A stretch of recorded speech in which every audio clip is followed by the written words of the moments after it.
Hey, what is up, everybody? This is Stevie Breach coming to you here today. News came out. WWE is actually able to officially release it, even though this news has been out there for over a week, and I think most people have been looking forward to it for well over a month.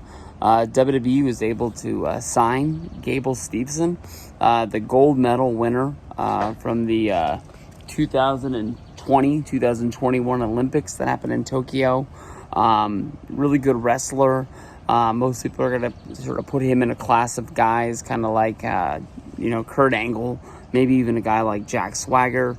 Comes from, this collegiate Olympic style of wrestling, relating over to WWE. It was kind of like a hot pursuit to see who was going to sign him, whether if it was UFC or WWE.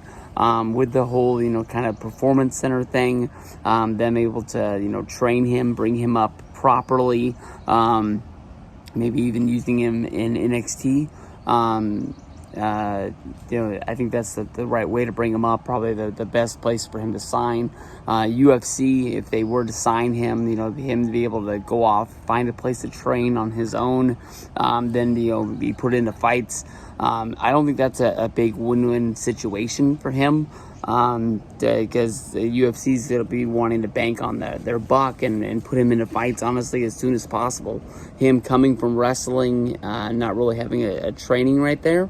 I don't think that is not a lifelong goal for him to fight for UFC. I think that, that is something that he can put on the back burner, train in his own time at the same time that he's training with WWE. I think that someday there will be a fight for him. So many guys, even Kurt Angle, when he was, fighting for Spike TV, he was trying, not for Spike TV, he was fighting on Spike TV for TNA Wrestling. The rumor was always that he was trying to get over to UFC and find a way to do that. Dana didn't want to sign him because he didn't want to be doing the two-time back and forth kind of thing. I think that's a goal for him, seeing, what Brock Lesnar did, Bobby Lashley did, Jake Hager's done. I think that it's a place where if he's trained right, he puts the right into it, he could have a winning situation over there. But for WWE, it's going to be, now that I'm thinking about this, NXT is probably not going to be a thing that they're going to want to use him for. With him being the Olympic wrestler, I would think that they would, want to train him in the performance center and get him on the main roster possibly as soon as they can. And guys like Kurt Angle don't really come along. Most people, when they talk about Angle's first days in professional wrestling, say the way that he was training, he picked it up awfully fast. And he pretty much got bumped to the main roster almost as quick as he could.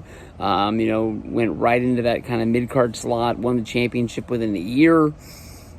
I don't know. I mean, that's a goal for this guy to have. But I don't know if Gable's going to be able to do it. P.S. One of my favorite guys that I like watching in WWE, it's been a long time since he was tearing it up in NXT. I really thought that he was going to have a chance once he got to the main roster, especially once they split the tag team up. His tag team partner ends up becoming Kurt Angle's son, Chad Gable. Man, tag teaming with Otis these days. Who would have thought?